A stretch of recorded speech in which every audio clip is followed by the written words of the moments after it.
علماء یو واقع لیکلی ده وایي په مصر کې یو سړی د مسجد مؤذن و اذان به یې او ډېر تقوادار او نیکمله انسان و هر ټایم ټول وخت جماعت له ورکړی خو چې د اذان ټایم کېده د به بس منارې ته به خطو اذان به یې یو ځل چې دی منارې ته وختو دې دپاره چې اذان وکړي نو چې داسې ښکته وکتل ښکته د یو عیسایي کور و د هغه عیسایي لور ګرځېدله چې ده په هغې باندې نظر ورپرېوت بس په هغې باندې مین شو زړی پرې ورغی اذان یې پرېښودو او د منارې نه راکوز شو لاړ هغې ته دروازه وټکوله چې دروازه یې ورته وټکوله د دنې نه ورته اواز وشو وی څوک یې وی دا د مسجد هغه مؤذن یمه د مسجد مؤذن یمه هغې ورته یې ولې څه غواړې څه کوې وی زه خو په تا پسې راغلی یم ما نه څه غواړې دلته څه ګورې بس زړه مې په تا باندې درغلی او تا خپلول غواړم تا حاصلول غواړم نه هغې ورته د دنې نه اواز وکړه هغې جینۍ زه خو د تهمت کارونه نه کوم زه خو د تهمت او د زنا کارونه نه کوم که ته په دې غرض باندې راغلی ده ورته وی نه زنا در سره نه کوم نکاح در سره کوم نکاح له راغلی یم هغې پسې د دنې نه وختل وي عجیبه انسان یې څنګه نکاح له راغلی ته خو د مسجد مؤذن یې اذانونه کوي مسلمان او زه خو عیسایي نه یم زما ستا نکاح کېږي یا به زما پلار دا خبره ستا سره ومني بهرحال خبرې کېدې سړی په دې مجبوره شو زه پسې اسلام پرېږدم په تا پسې که نه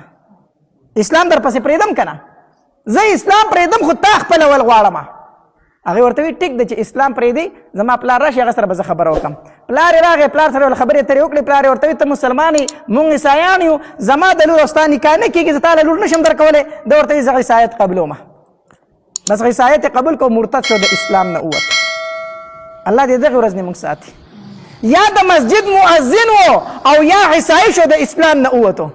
چې د اسلام نه ووت د هغوی کره پاتې کېدو لا واده یې نه و شوی چت ته خطه چې د چت نه ښکته راتاو شو مردار شو نه ادھر کے رہے نه ادھر کے رہے نه خدا ہی ملا نبی صلی اللہ علیہ وسلم د اسلام نه هم لاړو نه اسلام میلاو شو نه جنۍ میلاو شوه د دنیا نه د کفر په حالت کې رخصت شو الله تبارک وتعالی دې زمونږ خاتمې په ایمان سره کې په ایمان سره کو نیک اعمال کوي په خپلو نیکو اعمالو باندې ناز مه کوه چې زه خو رسېدلی سړی یم مړه دا نور خلک خو ټول غرق دی وایه الله خاتمه مې په ایمان که وایه خاتمه مې په ایمان که الله په خپلو اعمالو باندې ناز مه کوه الله ته راځه او الله ته جاړه الله ته فریاد کوه غرض مې دا کو چې مرګ را روان دی مرګ له تیاری پکار ده مسلمانان یو قیامت منو جنت منو جهنم منو نو چې د هغې دپاره تیاری مو کو که نه صرف په منلو خو کار نه کېږي تیاری خو هم پکار دی که نه موږ دنیا کې دومره غرق شوي یو یقین په الله وکړه سړی ډېر خفه شي بلکل د حلال او د حرامو تمیز ختم شوی دی صرف یو خبره یادېږي پیسه بس دکه یو خبره ده قبر يير جهنم يير د قبر عذابونه يير میدان محشر يير دا ټولې خبرې یېرې کړي مونږه